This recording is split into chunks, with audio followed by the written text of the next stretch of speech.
ప్రియమైన దేవుని పిల్లలారా, మీరు జీవితాంతం గుర్తుంచుకోవాల్సిన ఒక విషయాన్ని నేను మీతో పంచుకోవాలని ఆశపడుతూ ఉన్నా. దేవుని పిల్లలారా, మీరు మనుషులకు తక్కువ దొరకండి, దేవునికి ఎక్కువ దొరకండి. మీరు మనుషులకు దొరికారనుకోండి, దేవునికి ఉపయోగపడకుండా మనుషులు మిమ్మల్ని వాడుకుంటారు. అదే మీరు దేవునికి దొరికారనుకోండి, మనుషులు మిమ్మల్ని ఉపయోగించుకోకుండా ఆయనే మిమ్మల్ని బలంగా వాడుకుంటాడు. మీకు సమయం దొరికిన ప్రతిసారి మనుషులను కలుసుకోవాలని, వాళ్ళతో ముచ్చట్లో పెట్టుకోవాలని, వాళ్ళకి కనబడాలని మాత్రం అనుకోవద్దు.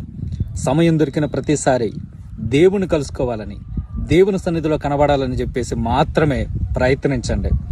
మనుషులకు మీరు దొరికితే మీ జీవితం సర్వనాశనం అయిపోయినట్లే.